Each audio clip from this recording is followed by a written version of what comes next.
Two stray dogs wandered through the scorching Nevada desert, their paws burned by sand hot enough to fry an egg. Duke, a battle-scarred German shepherd with one torn ear, led the way. Behind him trotted Daisy, a smaller golden mutt with keen eyes that missed nothing. They crested a dune and froze. There, in the shadow of a twisted Joshua tree, was a sight that defied comprehension. A little girl, no more than 8 years old, tied to a wooden post with thick rope, her sundress torn, face blistered red from the merciless sun. Her head hung forward, blonde hair matted with sweat and dirt. The ropes had cut into her wrists, dried blood caked around the bindings. Duke growled low in his throat. Daisy whimpered. The girl's eyes fluttered open at the sounds, blue eyes clouded with dehydration and fear. What those two dogs did next would change everything, not just for little Lily Thompson, but for an entire town haunted by its secrets. Leave a like and share your thoughts in the comments, along with the city you're watching from now. Let's continue with the story. Coyote Springs wasn't the kind of place folks stumbled upon by accident. Tucked between barren mountains and endless desert, the town of 2 through 314 souls survived on a combination of a nearby military testing range, a small mining operation, and the occasional lost tourist. It was the type of town where everyone knew everyone's business, where secrets had a way of bubbling to the surface like water in the desert heat. Duke hadn't always been a stray. The scars that crisscrossed his body told a story of service and sacrifice. 4 years in Afghanistan with the military working dog program had left him with a torn ear, a slight limp in his right hind leg, and nightmares that made him whimper in his sleep. The government tattoo in his ear had faded, but the training remained sharp in his mind. How he ended up abandoned in the Nevada desert was a story of human betrayal, one written in the wary look he gave whenever a man in uniform approached. Daisy was different. Daisy, smaller, quicker, with a golden coat that seemed to capture the desert sunlight. No one knew her story, but she'd found Duke 6 months ago, and the unlikely pair had formed an alliance of survival. She had an uncanny ability to find water where none seemed to exist, leading Duke to hidden springs and forgotten cattle troughs throughout the harsh landscape. Sheriff Dave Connor had worn a badge for 43 years, the last 18 as sheriff of Washoe County. At 68, his weathered face told the story of a man who'd seen it all and was tired of seeing more.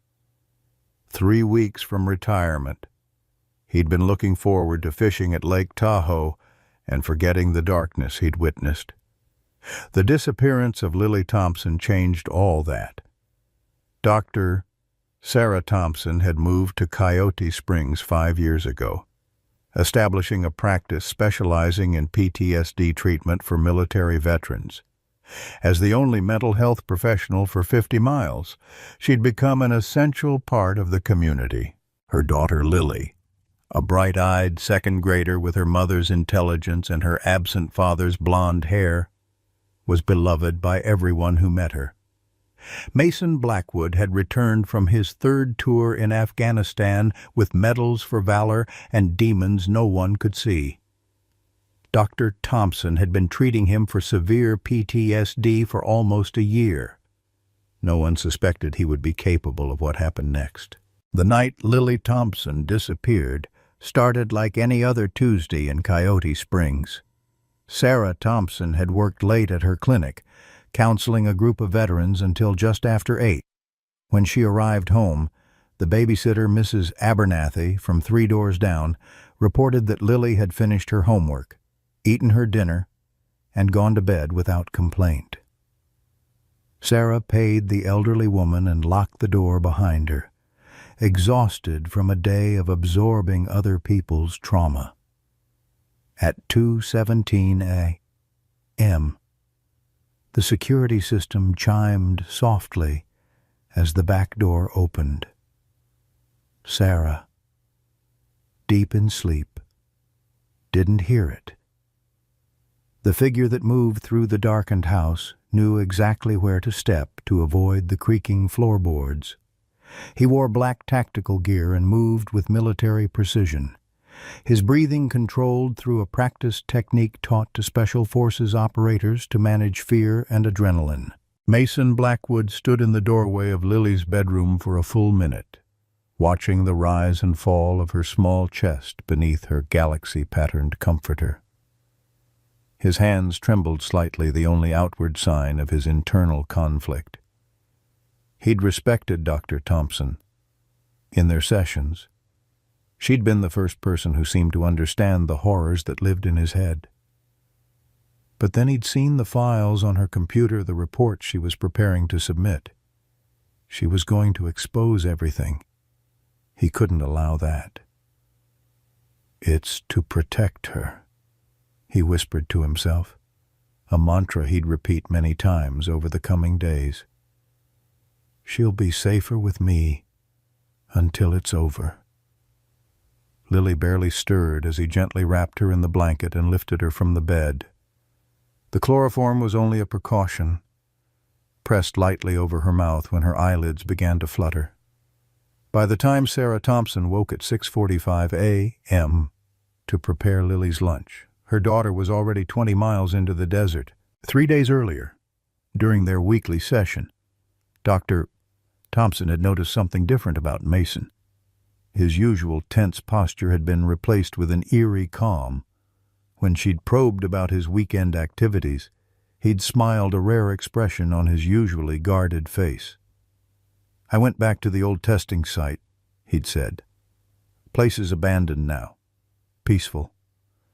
Makes me think about starting over. You know, clean slate." She'd made a note about this possible breakthrough, not realizing it was actually a warning sign. Mason wasn't talking about emotional healing. He was scouting a location. Sheriff Dave Connor received the 911 call at 6:53 a.m. By 7:30, he had deputies at the Thompson house, and by 8:15 he'd organized the first search party. Dave had known Sarah since she arrived in town and had watched Lily grow from a toddler into a bright young girl who always waved at him from her bicycle. "We'll find her, Sarah," he promised, his lined face set with determination. "Whole town's already looking." What he didn't say was that child abductions had a critical 48-hour window. What he didn't say was that the vast desert surrounding them had swallowed people whole, never to give them back. What he didn't say was that, in his 4 decades of law enforcement, cases like this rarely ended well. Miles away, Duke and Daisy were making their morning rounds. The 2 dogs had established a routine in their partnership, checking abandoned buildings for shelter, hunting small game in the cool morning hours, and most importantly, finding water. Daisy led them to a small depression where underground seepage created a tiny pool barely visible among the rocks. As they lapped at the precious moisture, Duke's ears perked up. His military training had taught him to distinguish between the desert's natural sounds and those made by humans. Something or someone was nearby. He raised his head, water dripping from his muzzle, and sniffed the air, and the scent was faint but unmistakable. Human, young, female, and beneath that fear, distress pheromones carried on the slight breeze. Duke growled softly, a signal to Daisy. The smaller dog immediately tensed, following Duke's lead as he moved cautiously toward the scent. They crested a small rise and saw the Joshua tree, its twisted limbs reaching toward the sky like supplicating arms. And there, at its base, was the post, the girl, the ropes. But there was another scent, too, one that made the fur on Duke's neck stand rigid, a scent he knew from another life, embedded deep in his memory. The scent of the man who had once commanded him, trained him, worked alongside him. The scent triggered conflicting impulses, loyalty and fear, obedience and betrayal. Duke hesitated at the ridge, torn between approaching and retreating, but Daisy had no such conflict. She was already moving toward the girl, her normally cautious nature overridden by something more primal, the instinct to protect the vulnerable. Duke watched as Daisy approached the tied girl, his instincts battling inside him. The small golden dog reached the child first, her tail low but wagging slightly as she gently nudged the girl's dangling hand with her nose. The contact seemed to rouse the child from her half-conscious state. Her eyes fluttered open blue like the desert sky at dawn and widened at the sight of the dog. "Help!" she whispered, her voice cracked and dry from thirst. "Please help me." Something in that small voice broke through Duke's hesitation. He padded forward, his military training taking over as he circled the perimeter, checking for threats before approaching the child. The ropes binding her were thick and weathered, but the knots were familiar military-grade restraints designed to withstand struggle. Duke recognized them from his training days. The girl's breathing quickened as the large German shepherd approached. "Good dog," she rasped. "Please, good dog." Duke sniffed her thoroughly, cataloging information. She had been here approximately 18 hours. She was severely dehydrated, and she smelled like the man, his former handler, but the scent was secondary, transferred. Duke began examining the ropes with his muzzle, probing for weaknesses. Daisy, meanwhile, had taken a different approach. She began digging at the base of the wooden post, her small paws throwing sand with surprising force. The post had been driven deep, but not deep enough to withstand the desert's shifting sands and a determined dog's efforts. For 3 hours, the dogs worked in tandem. Duke gnawed at the ropes while Daisy undermined the post. The sun climbed higher, beating down mercilessly. The girl drifted in and out of consciousness, occasionally murmuring encouragement or crying softly.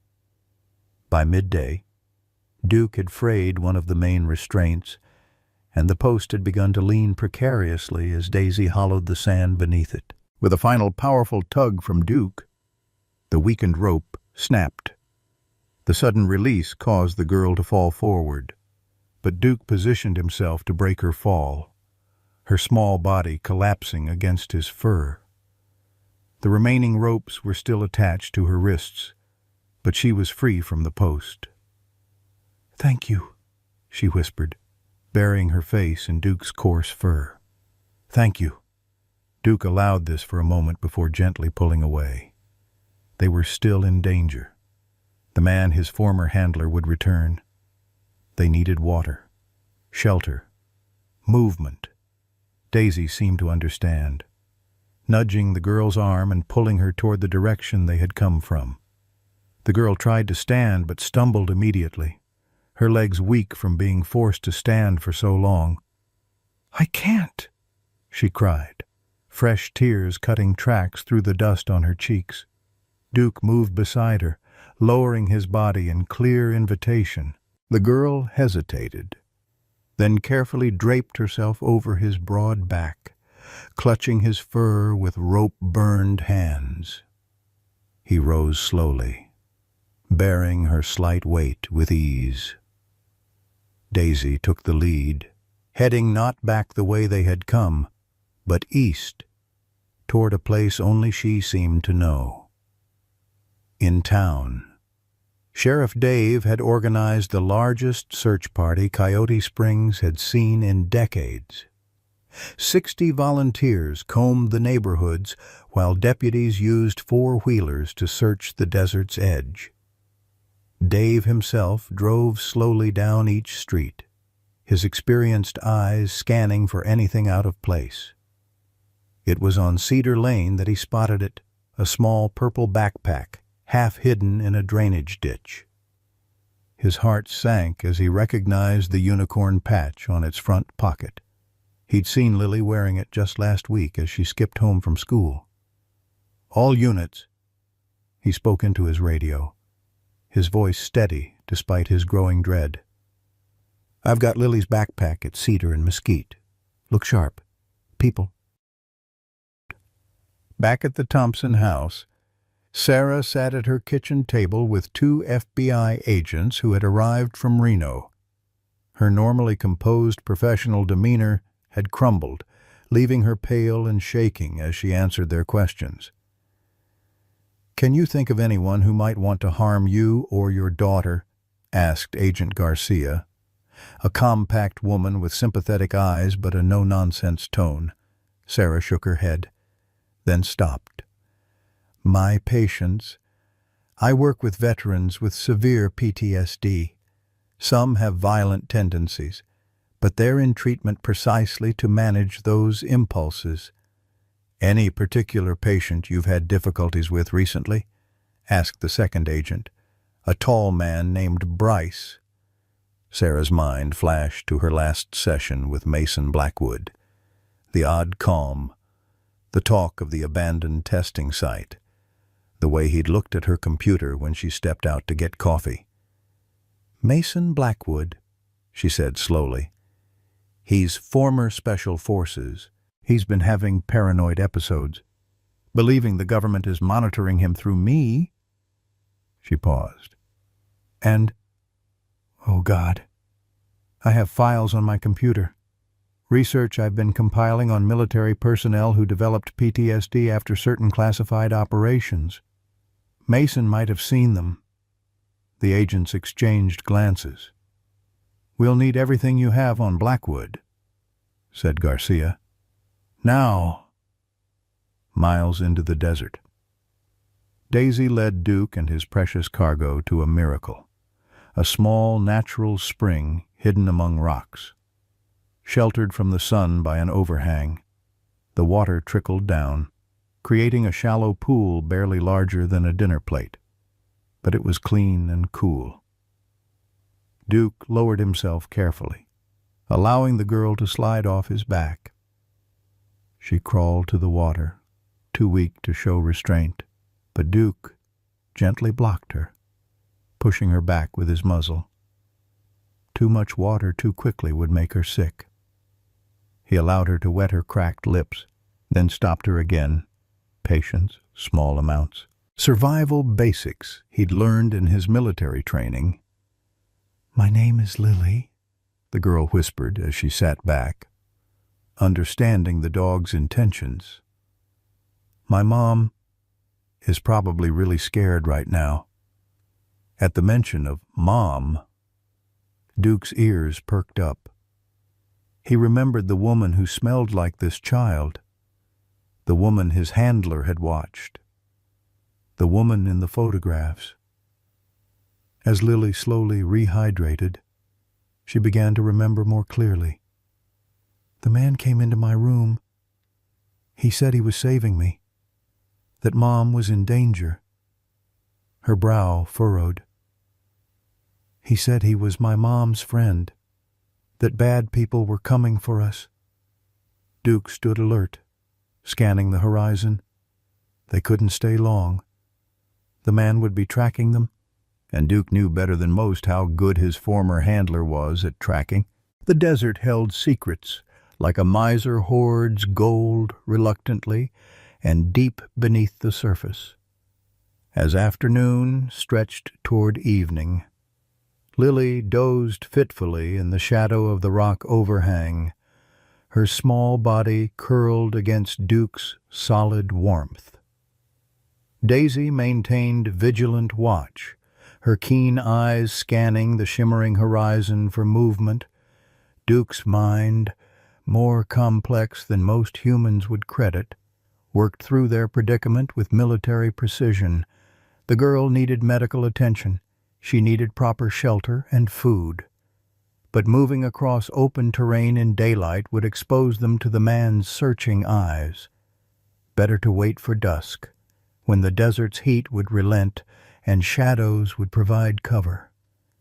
Every so often, Duke's ears would twitch at some distant sound, the cry of a hawk, the skitter of a lizard across stone, the whisper of wind through parched vegetation.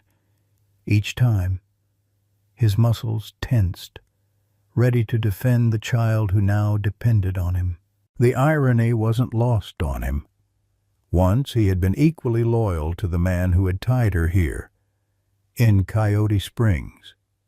Sheriff Dave Connor stood in Mason Blackwood's sparse apartment, the search warrant heavy in his pocket. FBI agents methodically processed the scene, photographing and cataloging every item.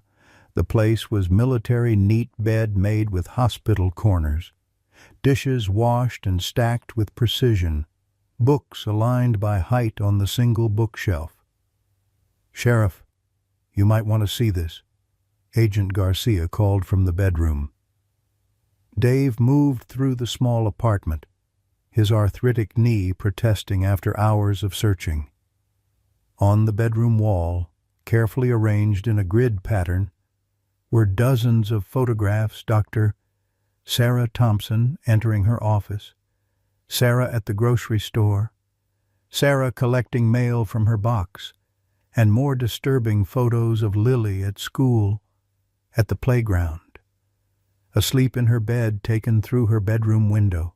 "Jesus Christ," Dave muttered, removing his hat and running a weathered hand through his thinning white hair. "It gets worse," Agent Bryce said, opening the closet door to reveal a wall-sized map of the desert surrounding Coyote Springs. Red pins marked specific locations, with one area circled repeatedly in thick black marker. "The old Johnston testing range," Dave said, recognizing the location. "Military abandoned it about 15 years back. Nothing out there but old bunkers and bad memories. And possibly our suspect and victim," Garcia added grimly. "We need birds in the air and ground teams assembled immediately. In this terrain, we'll need local guides," Dave said. "And I should tell you there's a storm system moving in. Dust storm. If it hits while we're out there, visibility drops to 0 in seconds." As the law enforcement team mobilized, Dr. Sarah Thompson sat in her home office, frantically searching through her patient files. The FBI had taken her research, but she kept separate therapy notes on each patient. Mason's file was thick with observations, transcripts, and treatment plans. She flipped to their last session, scanning her hurried handwriting for clues. Mason had been fixated on a conspiracy theory, his belief that the government was hunting down members of his former unit to silence them about an operation gone wrong. Sarah had diagnosed it as paranoid ideation stemming from PTSD. But what if there was more to it?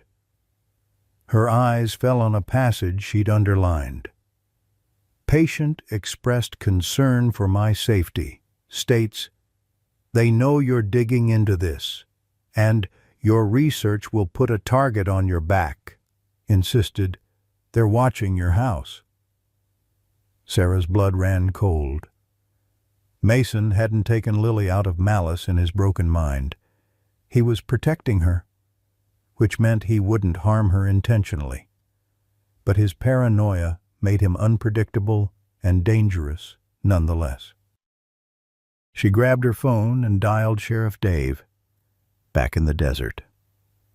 Lily awoke with a start, her small body trembling. "There was a man," she whispered to Duke, whose alert eyes watched her carefully. "He said he knew my mom, said bad people were coming for us because of what she knew." Duke nudged her gently with his nose, encouraging her to continue. "He had pictures of me in a book. He showed me and said he'd been watching to keep me safe." Lily's voice shook. "He said Mom was in danger because of her work with soldiers." Daisy approached, carrying something in her mouth, a small cactus fruit she'd managed to dislodge. She dropped it at Lily's feet, nudging it toward her. The child looked questioningly at Duke, who gave a slight nod. Survival meant taking nourishment when available. Lily bit into the fruit, the sweet moisture a blessing to her parched throat. "My mom helps people who feel bad after war," Lily continued, gaining strength from the small meal. "She listens to them and helps them feel better." She looked directly at Duke. "I think you were a war dog, weren't you? You move like the soldiers who come to Mom's office." Duke's ears perked up at this assessment, so accurate from one so young. As shadows lengthened across the desert floor, Duke rose to his feet. It was time to move. Lily understood without words, using the remnants of the rope still around her wrist to fashion a makeshift harness around Duke's chest, giving her something to hold on to as she rode on his back. Daisy took point again, leading them east toward higher ground. Unknown to the trio, Mason Blackwood had returned to the Joshua Tree to find his captive gone. His training kept him from panic. Instead, he methodically searched the area, finding the dog tracks almost immediately. 2 dogs, one large, one small. The large dog's prints triggered something in his memory, but he pushed it aside, focusing on the trail. Mason had survived 3 tours in Afghanistan by being smarter and more patient than his enemies. He would apply those same skills now. The girl couldn't have gone far in her condition. The dogs would seek water. He knew where every water source was within 20 miles. He'd mapped them meticulously during his planning. "It's all for her own protection," he muttered to himself, checking the magazine in his Glock before holstering it. "Sarah will understand once I explain, once I show her the evidence." The evidence. It was all in his bunker at the abandoned testing range documents, recordings, photographs proving his unit had been betrayed, that the government was eliminating witnesses one by one. Dr. Thompson's research had unwittingly gotten too close to the truth. He'd seen the names in her files. 3 of them matched men from his unit who had died under accidental circumstances in the past year. Mason shouldered his pack and began following the tracks, moving with the silent efficiency that had once made him one of the military's most effective operators. Sheriff Dave Connor stood beside the department's ancient helicopter, shouting to be heard over the rotors. "We've got about 3 hours of daylight left," he yelled to the assembled search team. "Satellite imagery shows numerous structures in the testing range area. We'll do a grid search, focusing on places with potential water sources. Among the searchers was a local hunting guide named Bill Rawlins, who knew the desert better than anyone. There's an old spring near the eastern ridge," he told Dave, pointing to a spot on the map. "If someone's out there needing water, that's where they'd head." Dave nodded and climbed into the helicopter with difficulty, his old bones protesting. As they lifted off, he stared down at the vast, unforgiving landscape. How many people had he searched for over his long career? How many had he found too late? At 68, he'd seen enough death for several lifetimes. He couldn't bear to add a child to that burden of memory, not with retirement so close. His radio crackled. "Sheriff, Dr. Thompson's on the line. Says it's urgent." Dave pressed the receiver to his ear as Sarah's voice came through, tense with fear and hope. "Dave, I think Mason believes he's protecting Lily. In his mind, he's saving her from a government conspiracy targeting me and my research. So he won't hurt her?" Dave asked. "Not intentionally," Sarah replied, "but he's paranoid and armed. If he feels cornered or thinks someone's trying to take her from him, I can't predict how he'll react. We've got his location narrowed down to the old testing range. Any specific place out there he might go. He mentioned bunkers, said they were safe from surveillance." Dave thanked her and relayed the information to the pilot. As they adjusted course, he noticed a distant smudge on the horizon, the leading edge of the coming dust storm. They were running out of time. Miles below, Duke led their small party toward higher ground, his instincts telling him they needed elevation and cover. Lily clung to his back, her initial fear replaced by absolute trust in the German shepherd. Daisy ranged ahead and behind, her smaller size allowing her to slip through narrow passages between rocks as they entered more rugged terrain. "Were you a police dog?" Lily asked Duke as they climbed. "My friend Zach's dad is a police officer. He has a dog named Rex who looks kinda like you." Duke's ears flicked back at her voice but remained alert to their surroundings. The girl's chatter was good. It meant she was maintaining mental clarity despite her ordeal. "Or maybe an army dog. Mom has pictures of army dogs in her office. She says they're heroes just like the soldiers."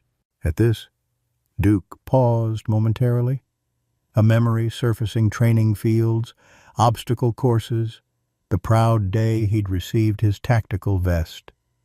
Then the loud sounds, the smells of death, the missions with the man whose scent he'd detected at the Joshua Tree.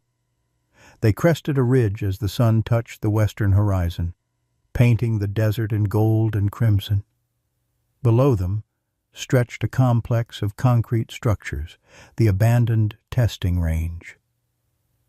Duke growled low in his throat. He recognized this place from somewhere deep in his memory.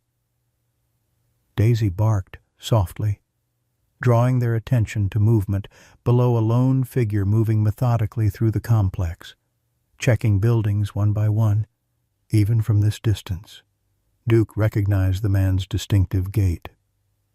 "That's him," Lily whispered, her body tensing against Duke's back. "That's the man who took me."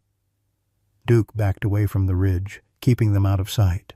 His military training recognized the tactical problem they needed shelter for the night, but the obvious source was currently being searched by the threat.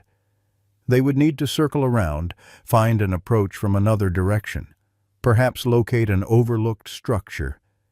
As they withdrew, Duke caught another scent on the wind, the distinctive smell of petroleum and metal that meant vehicles. Someone else was approaching from the west. Many someones.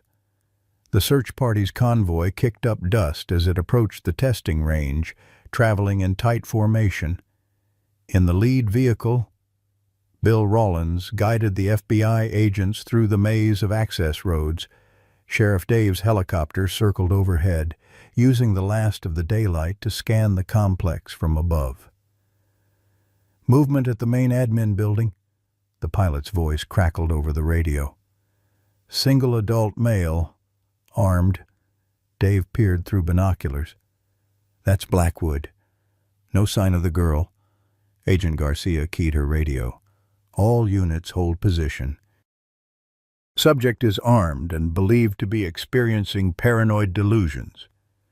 We need to contain without escalating.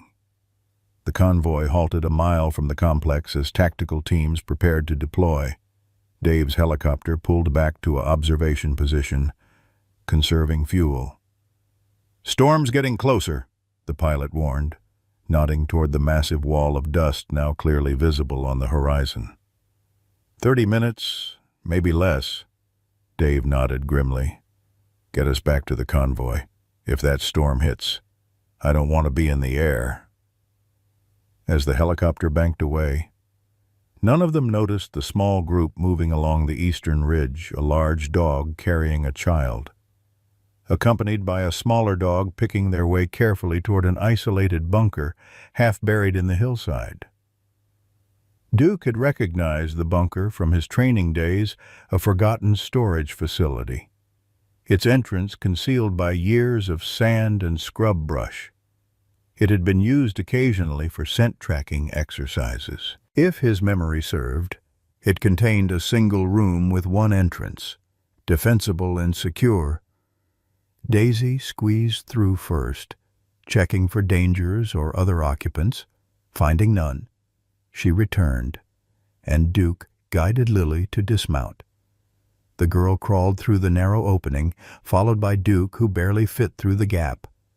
Inside, the bunker was cool and dark, a welcome relief from the desert heat.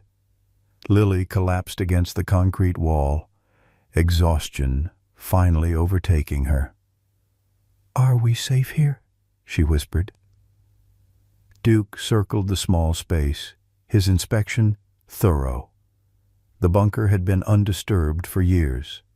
Empty shelves lined one wall, a metal desk pushed against another, no windows. One exit. Defensible. He returned to Lily and settled beside her, his body heat providing comfort in the cooling desert night. Daisy explored further, discovering a forgotten emergency kit beneath the desk. She dragged it out, pawing at the dusty container until Lily noticed. "What did you find, girl?" Lily crawled over and opened the kit with trembling fingers. Inside were basic supplies: a flashlight with dead batteries, a space blanket, some ancient protein bars, and most precious of all, 2 sealed bottles of water. "You're amazing," Lily told Daisy, hugging the small dog who wagged her tail proudly. Lily carefully opened one water bottle, taking small sips as Duke had taught her earlier. She broke a protein bar into thirds, sharing it with her canine protectors despite her own hunger. The simple act of caring for the dogs gave her purpose, distracting her from her fear. Outside, the wind began to pick up as the dust storm approached. The bunker's entrance was soon obscured by swirling sand, the howling wind creating an eerie soundtrack to their shelter. Through it all, Duke remained alert, his body positioned between Lily and the entrance. "My mom will find us," Lily said with the simple faith of a child. "She always says that love is like a compass. It always points to the people who matter most." As darkness fell completely, and the storm raged outside, Lily wrapped herself in the space blanket and curled against Duke's side, with Daisy tucked against her stomach, despite the danger that still lurked, despite her ordeal. She felt safe with these 2 unlikely guardians. None of them knew that less than a mile away, Mason Blackwood was hunkered down in the main administration building, watching the approaching search vehicles through night vision goggles, his paranoia reaching fever pitch as he believed his worst fears were being confirmed. They had come for him, just as he'd warned Dr. Thompson they would. And none of them knew that Sheriff Dave Connor, reviewing Mason's service record in the temporary command post, had just discovered a critical piece of information: Mason's military working dog, presumed dead in Afghanistan, had actually been brought back to the States. The dog, a German shepherd with exceptional tracking abilities, had been deemed too traumatized for reassignment and scheduled for euthanasia. A dog that had disappeared from the military veterinary facility 3 years ago, a dog named Duke. Dawn broke reluctantly over the testing range. The sun's rays diffused through lingering dust from the night's storm. Sheriff Dave Connor stood outside the command vehicle, a cup of lukewarm coffee clutched in his arthritic hand as he surveyed the complex of bunkers and administrative buildings through binoculars. The night had passed without incident. No visual on Blackwood since he'd disappeared into the main building. No sign of Lily, and certainly no trace of the dog that now dominated Dave's thoughts. Duke, he muttered, the name sitting heavy on his tongue. He hadn't thought about that dog in years, had deliberately pushed the memory away. Now it all came flooding back, the military inquiry, the recommendation for the dog's destruction, his own signature on the paperwork that should have ended the animal's life. He'd told himself it was a mercy, that the dog was too damaged by what it had seen and done in Afghanistan. The truth was more complicated, more damning.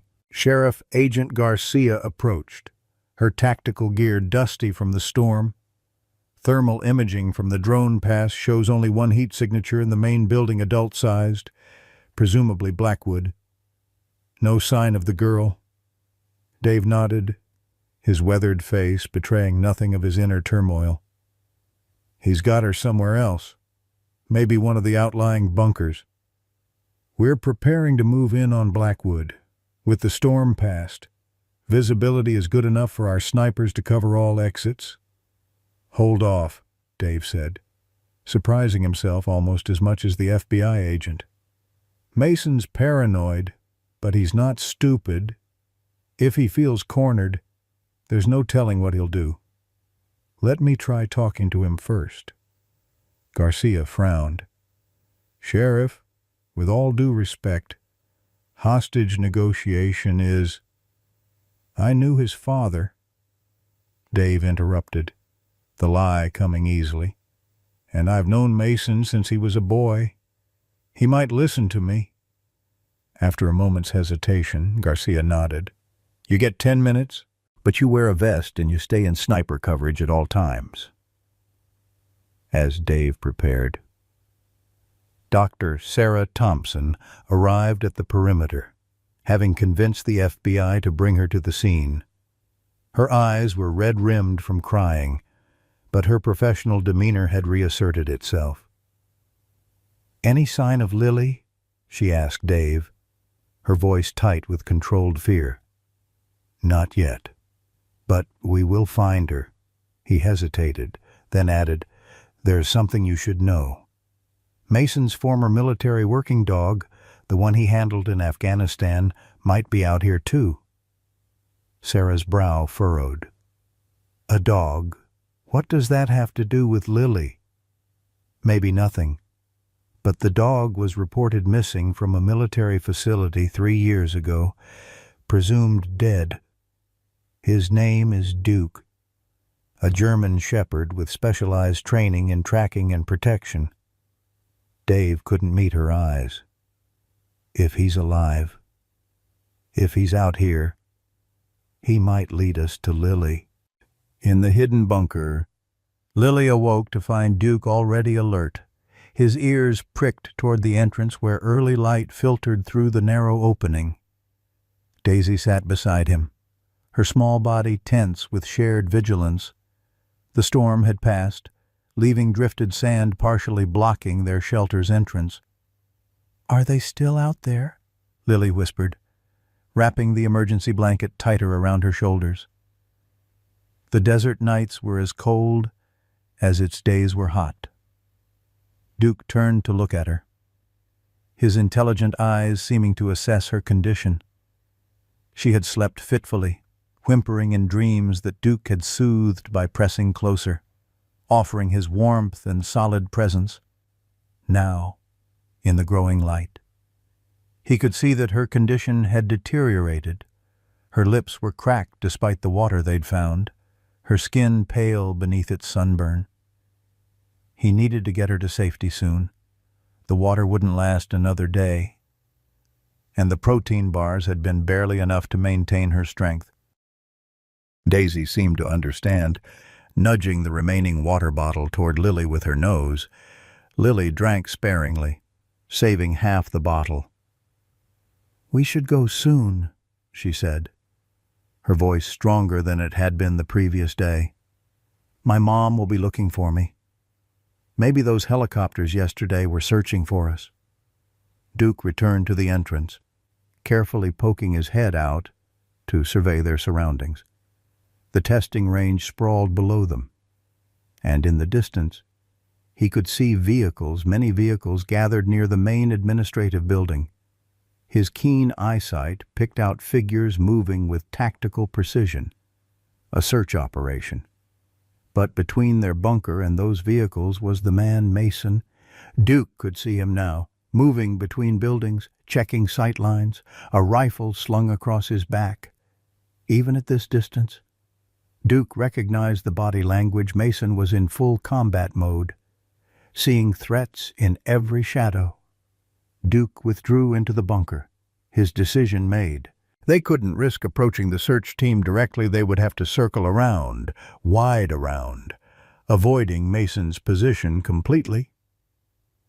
He nudged Lily gently, then moved toward the entrance in clear invitation. "Time to go," she asked, gathering the remaining water and space blanket. Duke gave a soft whine of affirmation. Lily crawled through the narrow opening first, followed by Daisy, with Duke squeezing through last.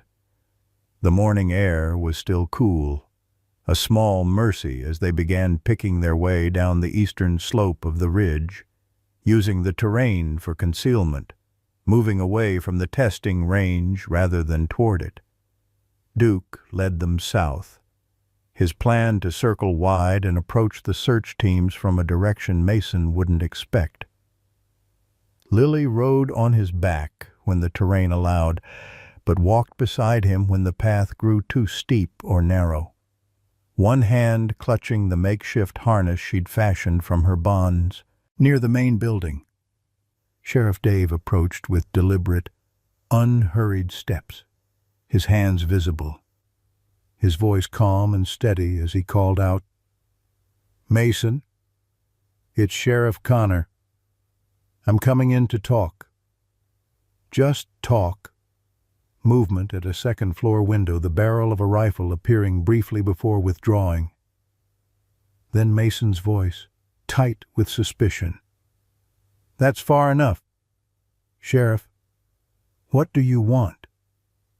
Dave stopped, keeping his posture non-threatening. "I want to make sure everyone stays safe today. Mason, including you." A harsh laugh from inside the building.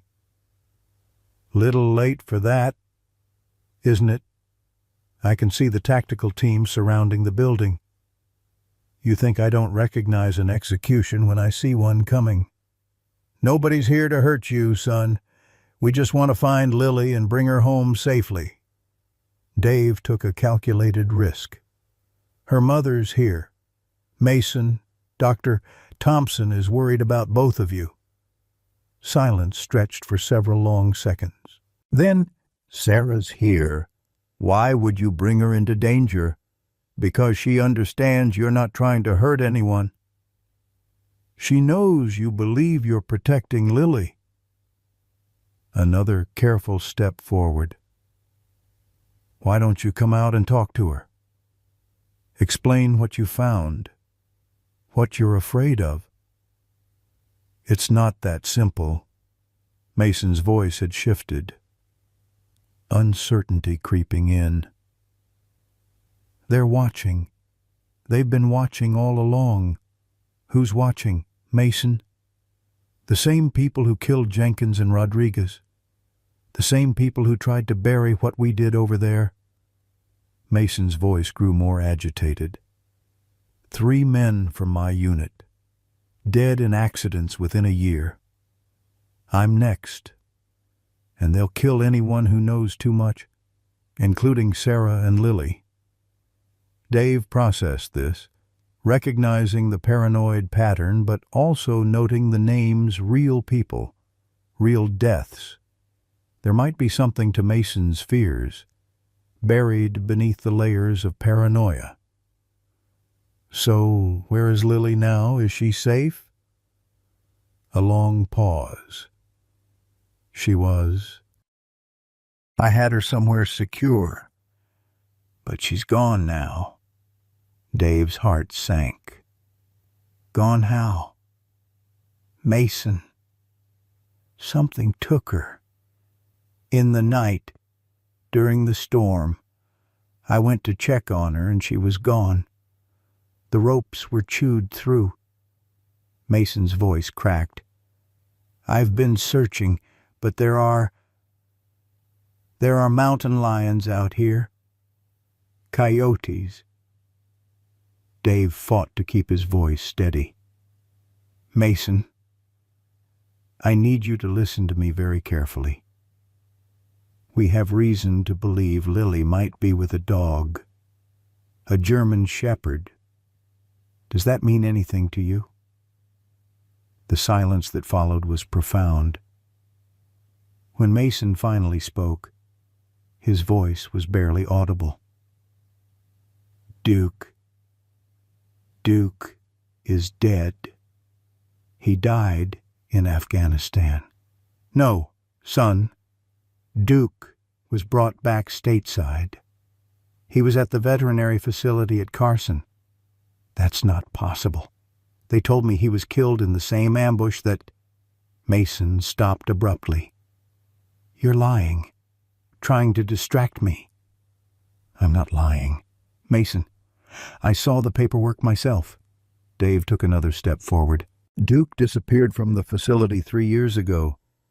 We think he might have found Lily. He might be protecting her. A sudden movement at the window, Mason's face appearing, wild-eyed but focused. Duke is alive and he has Lily. We believe so, which means she's safe. Mason, Duke was trained to protect. Wasn't he? Mason nodded slowly, processing this information against his paranoid framework. He was the best, better than any human soldier. A flash of something like hope crossed his face. If Duke has her, she's alive. Dave pressed his advantage. Help us find them.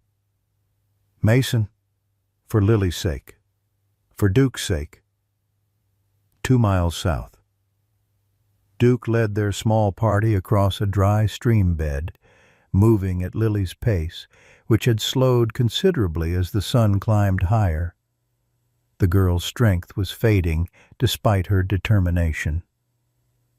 Daisy ranged ahead, constantly returning to check on them, her concern evident in her restless movements. During one rest stop in the meager shade of a boulder, Lily finished the last of their water. I'm sorry, she said, guilt in her voice as she set down the empty bottle. Duke nudged her gently with his nose. Conservation of resources was meaningless if the child didn't survive to reach help. He looked to Daisy, who understood his silent communication, and trotted ahead once more, searching for any trace of moisture in the parched landscape. Lily stroked Duke's coarse fur. You know that man, don't you? The one who took me. It wasn't a question. I saw how you looked when you smelled him. He was your person once. Duke's ears flattened slightly, confirmation enough for the perceptive child. It's okay. My mom says sometimes people who go to war come back different. Broken inside. She leaned against him, her small body radiating too much heat. But you're not broken. You're a good dog. Duke allowed himself a moment of stillness, accepting the child's simple absolution. Then he rose, indicating it was time to continue. They couldn't afford to rest long in this heat. At the command post, Sarah Thompson sat with Agent Garcia, watching the live feed from the officer's body camera as Dave continued negotiating with Mason. Sarah's professional training warred with her maternal panic, analyzing Mason's responses while fighting the urge to scream Lily's name. "He's decompensating," she murmured, noting the increasing disorganization in Mason's speech patterns. The confrontation is accelerating his paranoia. "Can he tell us where he left the girl?" Garcia asked. Sarah shook her head. "He's fixated on this dog now. Duke, in his mind. Finding Duke means finding Lily, which means redemption." She turned to the agent. "We need to search the outlying areas. If this dog does have Lily, he wouldn't stay close to Mason. He'd take her away from perceived danger." Garcia nodded and began issuing orders for the search perimeter to be expanded. Teams with ATVs were dispatched to cover the surrounding desert in a widening spiral. As the search mobilized, Dave made a breakthrough with Mason. "I'll come out," Mason said, his voice steadier now. "But I need to show Sarah my evidence first. She needs to understand why I did this." "You can show us everything," Dave assured him. "Just come out unarmed, hands visible, and you'll help me find Duke, find Lily. You have my word." Slowly, the front door of the administrative building opened. Mason emerged, his rifle left behind, his hands raised. Despite his military bearing, he looked exhausted, his eyes sunken with fatigue and stress. Dave approached cautiously, aware of the snipers tracking Mason's every move. "That's good, son. Now just walk toward me, nice and slow." Mason complied, his gaze darting around, taking in the tactical teams now visible on the perimeter. "You brought a small army," he observed, "just being thorough." Dave gestured toward the command vehicle. "Sarah's waiting. Let's go talk to her. Show her what you found." As they walked, Dave keyed his radio. "Subject is in custody. Cooperative. All teams maintain search for the minor." Mason caught the transmission. "You don't believe me about Duke." "I believe you believe it," Dave said carefully. "But right now, finding Lily is all that matters." In the distance, a helicopter lifted off, beginning an aerial search pattern over the expanded perimeter. The sound carried across the desert, reaching Duke's sensitive ears as he helped Lily navigate a rocky incline. The child was stumbling more frequently now, her strength nearly spent despite her determination. The helicopter's appearance gave Duke pause. It represented potential rescue, but also potential threat. His military training had taught him that helicopters could mean safety or danger, depending on who controlled them. He needed to make a decision: continue their wide, cautious circuit, or risk a more direct approach toward the search teams. Daisy made the decision for him, barking insistently from the top of a rise ahead, her tail wagging with clear urgency. Duke urged Lily forward, supporting her weight as they climbed to join the smaller dog. From the vantage point, they could see an ATV moving across the desert floor about half a mile away, following the dry stream bed they had crossed earlier. The vehicle bore markings: law enforcement, rescue.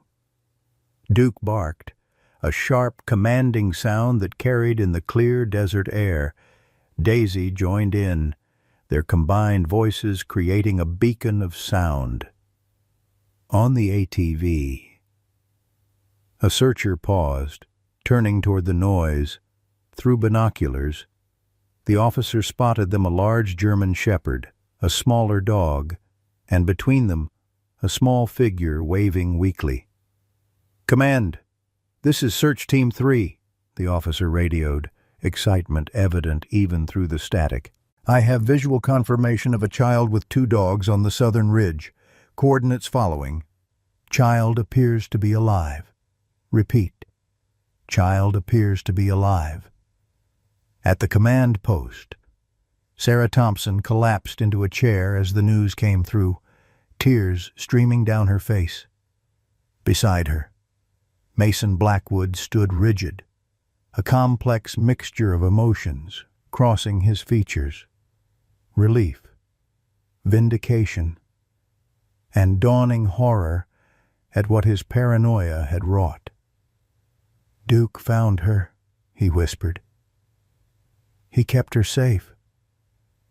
As the helicopter diverted toward the southern ridge and ground teams raced to reach Lily, Sheriff Dave Connor watched Mason carefully. The younger man seemed to be emerging from his paranoid state, reality reasserting itself as his fictional narrative unraveled. "I thought I was protecting her," Mason said, his voice hollow. "I was so sure they were coming for her. For Sarah." "Why don't we wait and hear what Lily has to say?" Dave suggested, guiding Mason toward a secure vehicle. The moment of cooperation might be temporary. Paranoia could reassert itself at any moment. On the ridge, Duke watched the helicopter approach with vigilant caution, positioning himself between the aircraft and Lily. The child, however, recognized rescue when she saw it, waving with what little strength she had left. "They found us," she cried, hugging Duke's neck. "I told you my mom would find us." Duke remained tense as the helicopter landed a safe distance away. Dust swirling around its skids, Daisy pressed against Lily's leg, equally uncertain about these new developments. When the side door slid open and medical personnel emerged, Duke gave a low, warning growl. "It's okay," Lily assured him, her hand on his back. "They're here to help us." The lead paramedic approached slowly, hands visible, voice calm as she called out, "We're here to help. Is anyone hurt?" Lily stepped forward on shaky legs. "I'm okay. These dogs saved me." They're coming too, right? The paramedic smiled, recognizing the non-negotiable tone in the child's voice despite her weakened state. "Of course they are. Honey, we've got room for everyone." Only when Lily was safely loaded did Duke allow himself to be coaxed aboard, Daisy following close behind, as the helicopter lifted off, carrying them back to the command post where Sarah waited. Duke finally permitted himself to relax fractionally, his mission nearly complete. Below them, the desert stretched vast and indifferent, its harshness momentarily conquered by the unlikely alliance of a child and 2 stray dogs who had refused to abandon her when the humans in her life had failed. The helicopter descended onto the makeshift landing zone near the command post, its rotors kicking up clouds of dust that momentarily obscured the small crowd gathered to receive them. Inside, Lily Thompson sat strapped to a medical gurney, an IV already delivering fluids to her dehydrated body. Duke and Daisy were secured on either side of her, the German shepherd watchful and tense despite his exhaustion. The smaller dog pressed against Lily's leg as if still afraid the child might disappear. As the dust settled, Sarah Thompson broke away from the restraining hands of the FBI agents, running toward the helicopter with a mother's desperate speed. The medical team was still helping Lily out when Sarah reached them, her strangled cry of "Lily!" cutting through the mechanical whine of the cooling engines. "Mom!" Lily's voice was weak but joyful as Sarah swept her into a fierce embrace, both of them trembling with emotion. Duke watched this reunion with alert caution, his posture rigid until he recognized that the woman posed no threat to his charge. Only then did he allow himself to be guided out of the helicopter by one of the paramedics, Daisy following close behind. "The dog saved me. Mom," Lily was saying, her words tumbling out despite her weakness. "Duke carried me on his back. Daisy found water. They protected me from the bad man." Sarah looked up from her daughter's face to the two dust-covered animals now standing a few feet away. Duke met her gaze with a steady, intelligent assessment that made Sarah's breath catch. This was no ordinary stray. "Thank you," she whispered to the German shepherd, the inadequacy of the words painfully apparent, even as she spoke them. How did one properly thank an animal who had saved your child's life? The moment of connection was broken as the medical team insisted on getting Lily to the ambulance for proper treatment. As they loaded mother and daughter into the vehicle, Lily called out, "Duke, Daisy, they're coming too, right? They have to come." Sarah nodded immediately. "Of course they are, sweetheart. They're heroes." The paramedic looked doubtful. "Ma'am, regulations don't normally make an exception." Sheriff Dave cut in, his tone leaving no room for argument. "Those dogs are evidence in an abduction case, and they need veterinary attention." He fixed the paramedic with a hard stare. "Unless you want to be the one to explain to that little girl why we separated her from the animals that saved her life."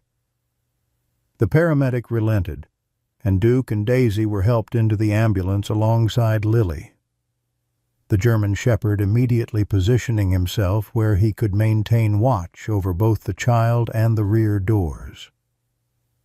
As the ambulance pulled away, Dave turned to find Mason Blackwood standing rigidly between two FBI agents, his gaze fixed on the departing vehicle.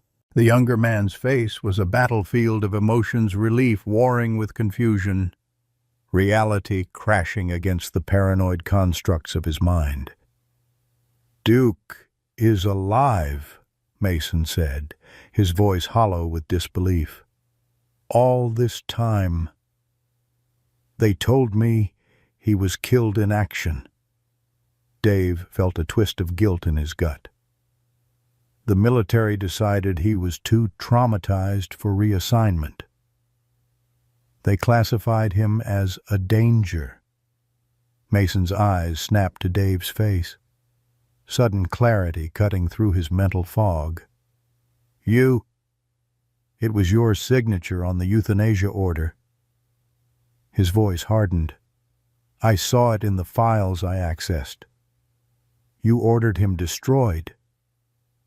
Dave couldn't deny it. The memory had been haunting him since he'd discovered Duke might be alive, the stack of paperwork after the military inquiry, the recommendations for several dogs deemed unsuitable for continued service, his own signature authorizing their destruction. A bureaucratic act he'd performed without much thought at the time, one of countless such decisions in his long career. "I did," Dave admitted. "It was procedure for dogs with severe combat trauma, but clearly, the order wasn't carried out." "Someone at the facility must have let him go instead," Mason said, his voice tight with emotion. "Someone showed him more mercy than you did." Before Dave could respond, Agent Garcia stepped between them. "Mr. Blackwood, it's time to go. You're under arrest for kidnapping, assault, and a host of other charges we'll sort out back in town." Mason didn't resist as they led him to a waiting vehicle, but he called back over his shoulder, "Duke saved her, despite what you people tried to do to him. Remember that. Sheriff, The words hit Dave like physical blows, each one landing with the force of truth. He stood watching the convoy depart, feeling every one of his 68 years pressing down on him like stones. At Coyote Springs Memorial Hospital, organized chaos greeted the ambulance carrying Lily. Medical staff whisked her into an examination room, reluctantly allowing Sarah to bring the dogs after Lily became distraught at the suggestion of separation. A young veterinarian from the clinic across town was summoned to check the animals while Lily received treatment. Moderate dehydration, sunburn, minor lacerations from the restraints, but nothing life-threatening. Dr. Jensen reported to Sarah after examining Lily, "She's a remarkably resilient little girl. Another day out there, though." He let the sentence hang unfinished. "And the dogs?" Sarah asked, watching as the veterinarian gently examined Daisy while Duke submitted to the handling with military stillness. "The small one is malnourished but otherwise healthy. The German Shepherd has old injuries that torn ear, some scarring on his flank, arthritis in his right hind leg. Combat injuries, I'd guess." The vet looked up at Sarah. "This is a military working dog, Dr. Thompson. See the tattoo in his ear, partially obscured, but it's there." Sarah moved closer, examining Duke with new understanding. "Mason's dog," she murmured. "The one he thought died in Afghanistan." Lily, overhearing from her hospital bed, reached out to stroke Duke's head. "He recognized the bad man's smell. I could tell. But he chose to help me instead." The simple observation from a child's perspective struck Sarah with its profound truth. Whatever complex history existed between Mason and Duke, the dog had made a clear moral choice that many humans would find difficult to protect the vulnerable rather than return to a former master. As evening fell, the hospital made special arrangements for the Thompson room. A cot was brought in for Sarah, and blankets were arranged on the floor for the dogs. Duke positioned himself at the foot of Lily's bed while Daisy curled up beside the child, who had insisted the small dog join her despite the nurse's initial objections. Outside in the parking lot, Sheriff Dave Connor sat in his department SUV, unable to bring himself to either enter the hospital or drive away. The day's events had shaken loose memories and regrets he'd successfully buried for years. The look in Mason's eyes when he'd realized Dave's role in Duke's intended destruction, the unflinching judgment there. Dave had always prided himself on being a good lawman, on making tough decisions when necessary and living with the consequences. But sitting alone in the gathering darkness, he had to confront an uncomfortable truth. Sometimes those tough decisions had been the easy way out. Signing that euthanasia order had been easier than questioning the military's assessment, easier than finding alternatives for traumatized service dogs. A tap on his window startled him from his thoughts. "Doctor?" Sarah Thompson stood outside, her face showing the strain of the day but determined nonetheless. Dave rolled down the window. "How's Lily?" "Resting comfortably. The dogs won't leave her side." Sarah studied his face for a moment. "Mason told me about your connection to Duke." Dave nodded, not trusting himself to speak. "He also told me something else. Before they took him away, he said to tell you to check the files he collected, that maybe he was paranoid. But that doesn't mean there isn't truth in what he found." Sarah's professional demeanor slipped for a moment, revealing the frightened mother beneath. "What did he mean?" "Dave. What was Mason really afraid of?" Dave sighed heavily. "I don't know. Sarah, Mason was in a specialized unit. They did things, classified things. 3 men from his unit died in the past year accidents, supposedly. Mason believed they were eliminated to keep them quiet. Could he be right? Probably not. PTSD can create convincing paranoid narratives. Dave met her eyes directly. But I've been a cop long enough to know that sometimes, very rarely, the paranoid person is actually onto something. Sarah wrapped her arms around herself against the evening chill. They're charging him with kidnapping and assault. He'll go to prison for years. Yes, Dave agreed, the weight of that certainty settling heavily between them. Unless there's more to his story than we know. The conversation was interrupted by a nurse calling for Sarah from the hospital entrance. She turned away, then paused to look back at Dave. Lily wants to keep them, she said. The dogs. After everything they did for her. How could I say no? Dave nodded. They've earned a home. As Sarah hurried back inside, Dave started his vehicle. Instead of heading home, he turned toward the station. Mason's evidence was being processed and cataloged by the FBI, but as the local law enforcement, Dave would have access. Perhaps it was time, in these final weeks before his retirement, to make sure he was making the right decisions for once, not just the easy ones. The county sheriff's office buzzed with unusual activity despite the late hour. FBI agents occupied the conference room, methodically cataloging evidence seized from Mason Blackwood's apartment and the bunker at the testing range. Sheriff Dave Connor nodded to his night deputy as he entered, ignoring the questioning look that followed him down the hallway. His weathered boots echoed on the linoleum as he made his way to the evidence room, his badge granting him access despite the federal jurisdiction. "Evening, Sheriff." Agent Bryce acknowledged without looking up from his laptop. "Thought you'd be home by now. Just need to check something," Dave replied casually, scanning the tagged evidence bag spread across the table. "Mind if I take a look at Blackwood's files?" The agent gestured to a stack of folders and a laptop secured in an evidence bag.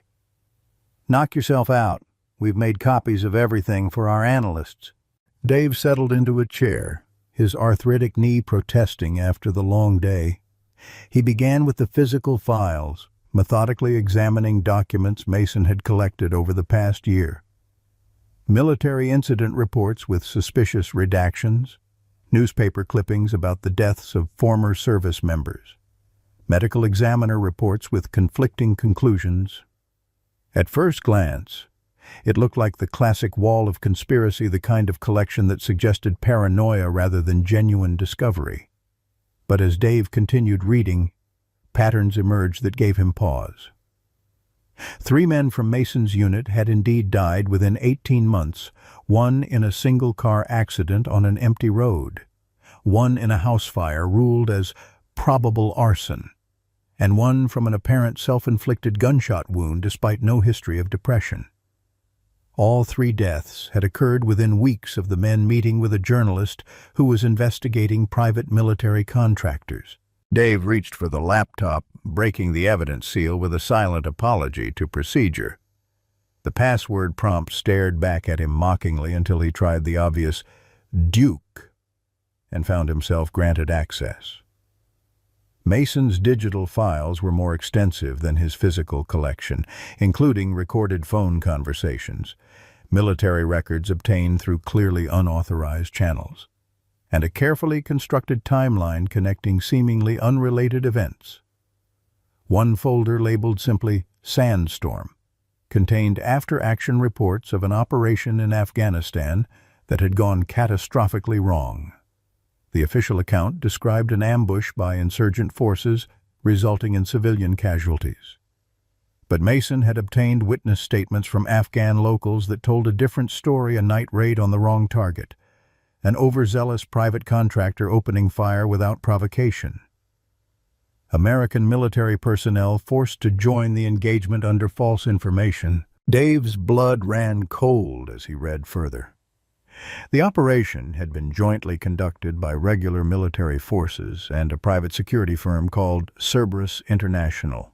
Mason's unit had been there, as had Duke. The dog had been severely wounded, protecting Mason when the situation deteriorated into chaos. According to Mason's notes, Duke had saved him from friendly fire, intentional friendly fire.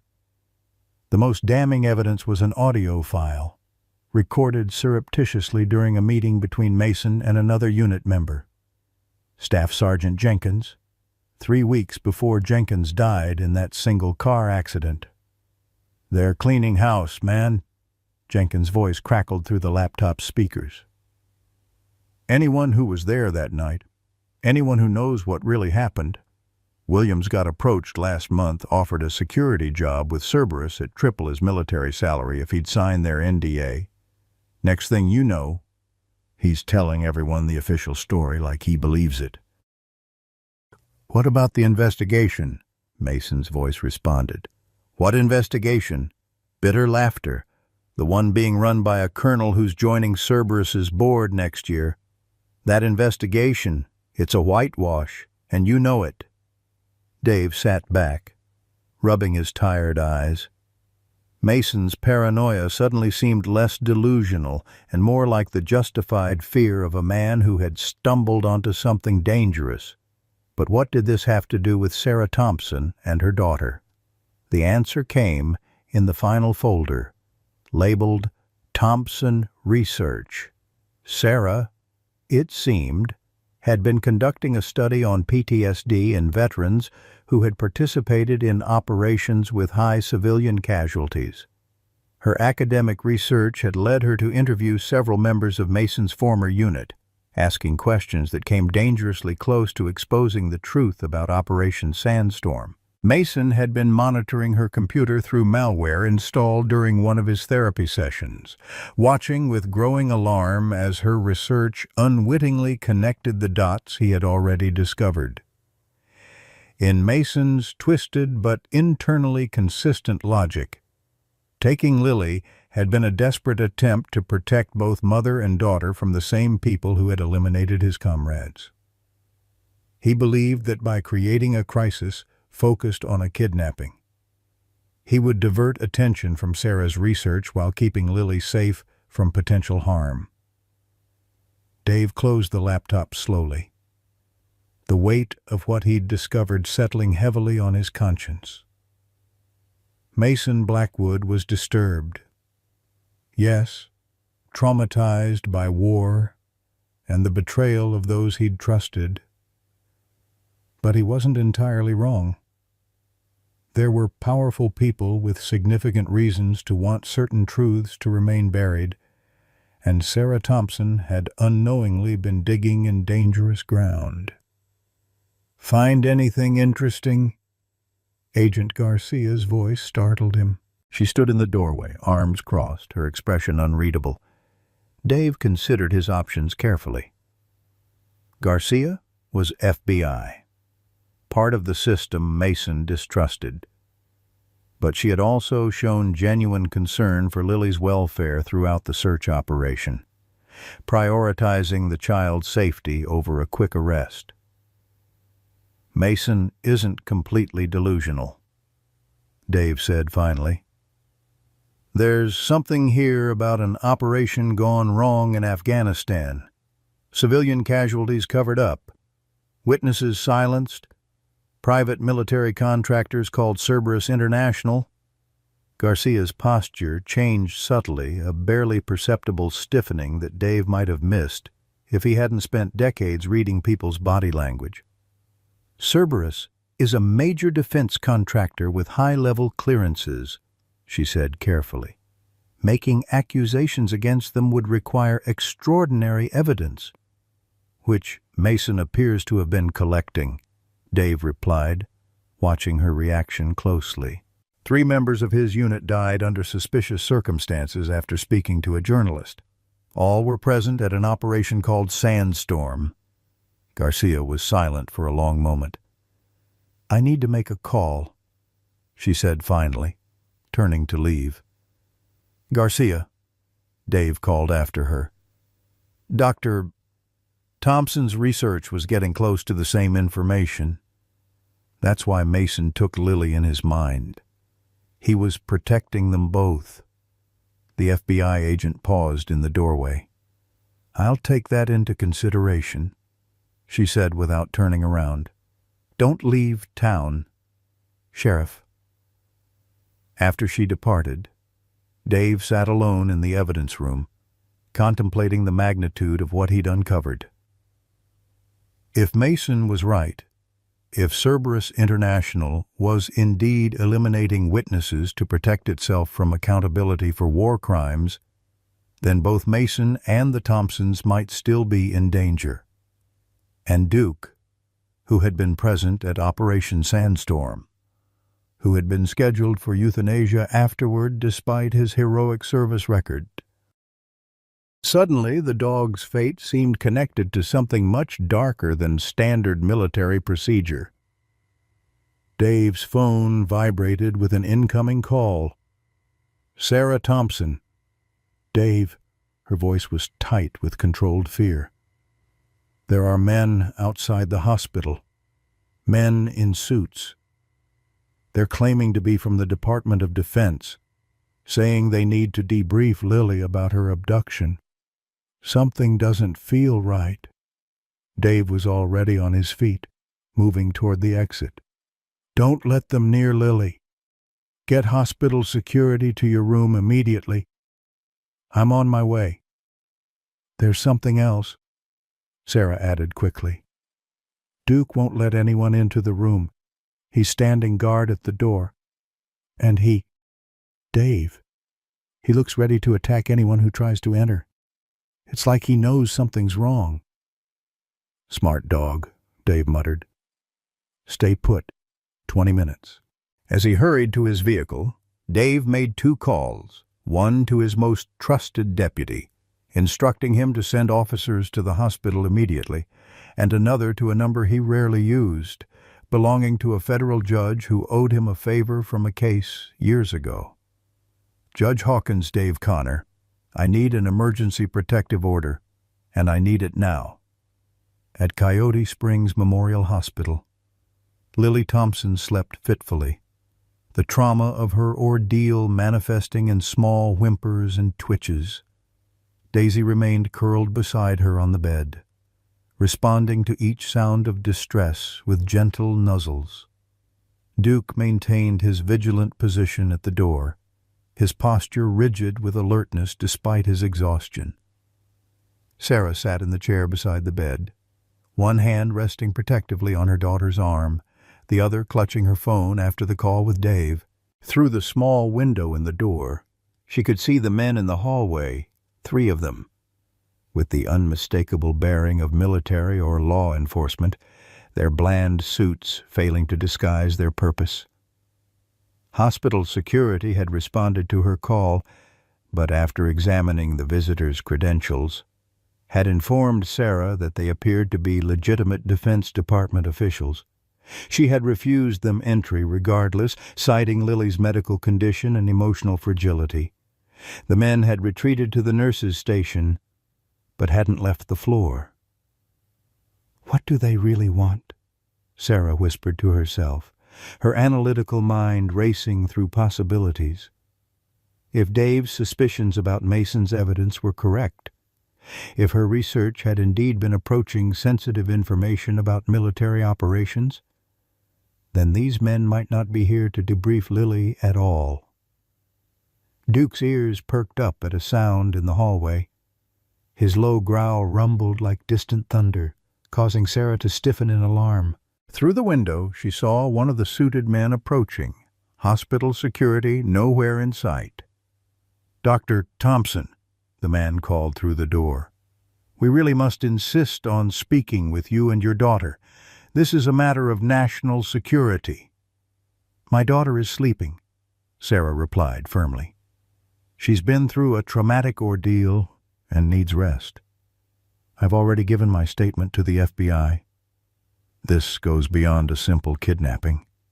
Doctor," the man's tone hardened, "your research has touched on classified operations. We need to ensure no sensitive information has been compromised." Sarah felt her blood run cold. They weren't here about Lily's abduction at all. They were here about her research, just as Mason had feared. Perhaps taking Lily had actually delayed this confrontation, buying time that Mason had somehow known they would need. "I'll speak with you," she offered, thinking quickly. "But not in my daughter's room. Let me find a nurse to sit with her, and we can talk in the consultation room." "That won't be necessary," the man replied, his hand moving to the door handle. "This won't take long." As the door began to open, Duke lunged forward with a snarl that would have terrified battle-hardened soldiers. The man retreated instantly, the door slamming shut as the German shepherd's teeth snapped inches from his hand. "Control that animal, Dr. Thompson," the man demanded, his composure cracking. "I suggest you step away from the door," came Sheriff Dave's authoritative voice from down the hallway. "That dog is considered material evidence in an ongoing investigation, and he's clearly identified you as a threat." 3 weeks passed like a slow-healing wound, each day bringing small improvements, but never quite erasing the memory of pain. The Thompson home on Sagebrush Lane had transformed in subtle but significant ways. New security system installed, windows reinforced, and most noticeably, 2 dogs now claiming the space as their territory. Duke patrolled the perimeter with military precision each morning and evening, while Daisy had appointed herself Lily's constant shadow, rarely more than a few feet from the child. The morning sun filtered through the kitchen windows as Sarah prepared breakfast, watching through the glass as Lily sat on the back porch steps, Duke and Daisy flanking her like royal guards. The girl was recovering well physically. Her sunburn had faded, the rope marks on her wrists healing to faint pink lines that would eventually disappear. The emotional wounds were slower to mend, but having the dogs seemed to accelerate the process in ways Sarah's professional training couldn't fully explain. "Morning." Sheriff Dave Connor's voice announced his arrival through the screen door. He'd taken to stopping by most mornings on his way to the station, bringing fresh pastries from the diner and updates on the case that had consumed the small town's attention.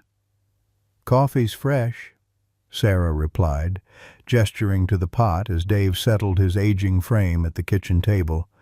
She noted the manila folder tucked under his arm, another development. Then, outside, Duke's head had snapped up at Dave's arrival, his posture alert but no longer hostile. The German shepherd had gradually accepted the sheriff's presence, though a certain wariness remained between them, a mutual recognition of past wrongs not yet fully resolved. "How's our girl today?" Dave asked, accepting the steaming mug Sarah offered. "Better. She slept through the night without nightmares. First time since—" Sarah let the sentence trail off, unnecessary to complete. "The child psychologist says having the dogs has been tremendously beneficial. They represent safety and constancy after a profound disruption." Dave nodded, sipping his coffee. "And how are you holding up?" Sarah's professional mask slipped momentarily, revealing the exhaustion beneath. "Managing. The university has granted my request for sabbatical. The FBI has been cooperative, considering the circumstances." "About that," Dave placed the folder on the table between them. Judge Hawkins came through. Those Department of Defense contractors who tried to access Lily's hospital room have been formally barred from approaching either of you. Agent Garcia's report identified them as Cerberus International employees, not actual DoD personnel. Sarah's hands trembled slightly as she opened the folder. And Mason? That's the complicated part. Dave leaned back, his weathered face somber. The FBI's Counterintelligence Division has taken over the investigation into Operation Sandstorm. They're treating Mason's evidence seriously enough that the U.S. attorney has agreed to delay prosecution on the kidnapping charges pending the outcome. He still took my daughter.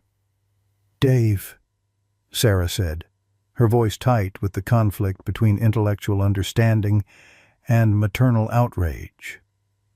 Yes, he did, in a severely compromised mental state, believing he was protecting her from a genuine threat. Dave met her eyes directly. A threat that appears to have been real, even if his response was tragically misguided. Through the window they could see Lily laughing as Daisy performed an impromptu dance for a treat, the child's face momentarily free from the shadows of trauma. Duke maintained his vigilant posture nearby, ever the protector. "Have you visited him?" Sarah asked quietly. Dave nodded. "Yesterday." "He's responding well to proper medication and treatment at the secure facility. His doctors say the structure and consistent care are helping him distinguish between real and imagined dangers." He paused. "He asks about Duke every time." Sarah considered this, her therapist's mind automatically analyzing the significance of this fixation. Duke represents his last connection to a time when the world made sense to him, before Operation Sandstorm shattered his reality. "He wants to know if Duke is happy here," Dave continued. "If he's adjusting to civilian life." They both looked out at the German shepherd, who had relaxed enough to lie down in the morning sun, though his alert gaze continued to scan their surroundings periodically. "He saved my daughter's life," Sarah said simply. "He and Daisy both. They'll have a home here as long as they live." Dave nodded, satisfaction evident in his expression. Then, with the air of a man approaching a difficult subject, he cleared his throat. "There's something else. My retirement's official as of Friday. 43 years with the badge. Time to hang it up." "Congratulations," Sarah offered, sensing there was more. "Before I go, I need to make something right." Dave's gaze drifted to Duke. "That dog should have died 3 years ago by my order. Standard procedure for military working dogs deemed too traumatized for reassignment or civilian adoption." Sarah waited, allowing him the space to continue. "Someone at the facility never did find out who couldn't go through with it. Let him escape instead." Dave's voice roughened with emotion. "Best act of insubordination I've ever encountered." "You couldn't have known," Sarah began. Dave raised a hand to stop her. "I could have asked questions, could have looked deeper. I was too busy following procedure to consider that maybe the procedure itself was wrong." He set his coffee mug down with finality. "But I can fix it now. Make it official that Duke was never euthanized. Clear his record. He deserves that much." The kitchen fell quiet except for the distant sound of Lily's laughter from the yard. After a moment, Sarah reached across the table and squeezed Dave's gnarled hand briefly. "Redemption comes in strange packages sometimes," she said softly. The screen door creaked as Lily entered, followed faithfully by her canine guardians. The girl's face brightened at the sight of the sheriff. "Sheriff Dave, are you coming to my welcome back to school party tomorrow?"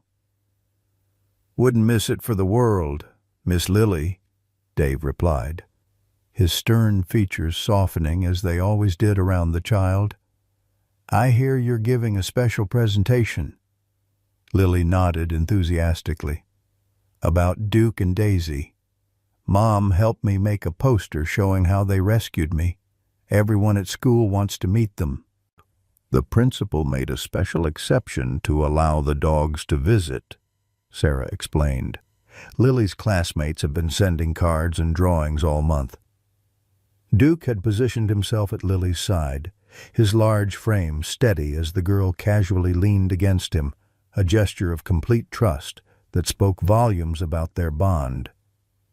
Daisy, meanwhile, had settled at Sarah's feet. The smaller dog having appointed herself the doctor's unofficial therapy animal in recent weeks. "Mom says Duke is a war hero," Lily continued, her small hand absently stroking the German shepherd's scarred ear.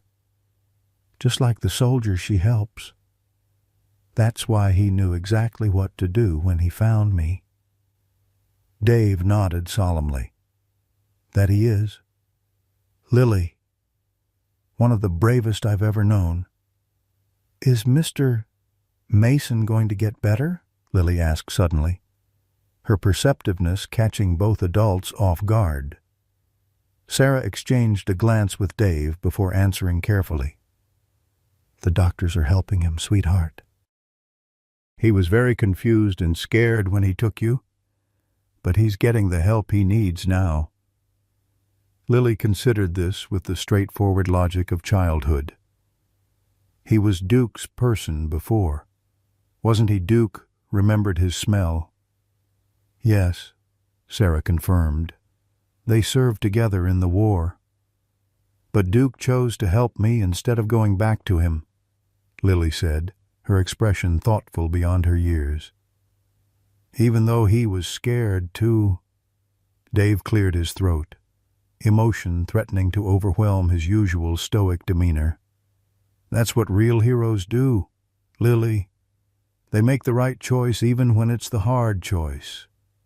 The girl nodded, accepting this wisdom with the gravity it deserved.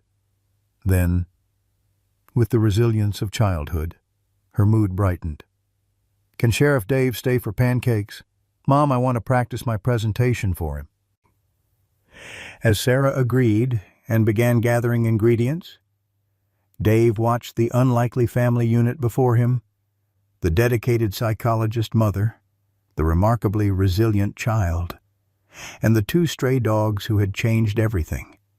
In his long career, he'd seen countless tragedies, moments where humanity's darker nature prevailed. But occasionally, very occasionally, something like this happened, a reminder that courage and loyalty could emerge from the most unexpected sources. In the desert's harshest extremes, two abandoned animals had made choices more humane than many humans would have managed. They had protected a vulnerable child without hesitation, without calculation of personal benefit. Duke, trained for war but choosing compassion. Daisy, small but determined, finding life-saving water when all seemed lost. As Lily began excitedly rehearsing her presentation, Duke settled at her feet with the attentive posture of a guardian who had found his purpose. His intelligent eyes met Dave's across the kitchen, and the sheriff could have sworn he saw understanding there, perhaps even forgiveness. Outside, the Nevada sun climbed higher, bathing the desert in golden light. The landscape that had nearly claimed a child's life now seemed benevolent through the kitchen window, its harshness tempered by distance and the safety of home. "And that's how Duke and Daisy saved me." Lily concluded her practice presentation with a formal bow that made both adults smile. "Couldn't have told it better myself," Dave said, his voice rough with emotion. Not in all my years of storytelling. In that moment, in the warmth of a kitchen that had so nearly become a place of unimaginable grief, life had reasserted itself in the most fundamental way. A child was safe. Justice was being pursued. Wounds, both visible and invisible, were healing. And 2 stray dogs, once abandoned by the humans they trusted, had found their way home at last. Folks, when we're young, we believe heroes wear uniforms or capes, but as life teaches us its hard lessons, we learn the truth. Heroism often comes from the most overlooked corners of our world. Those 2 stray dogs, Duke, the battle-scarred German shepherd, abandoned after faithful service, and little Daisy, forgotten by everyone, they remind us of something we've always known but sometimes forget. In our twilight years, having watched our country change, having seen promises broken and loyalty discarded, it's easy to grow cynical. But remember this, that German shepherd, cast aside by the very system he served, still chose to protect a child he never knew. He chose compassion when he had every reason for bitterness. In a world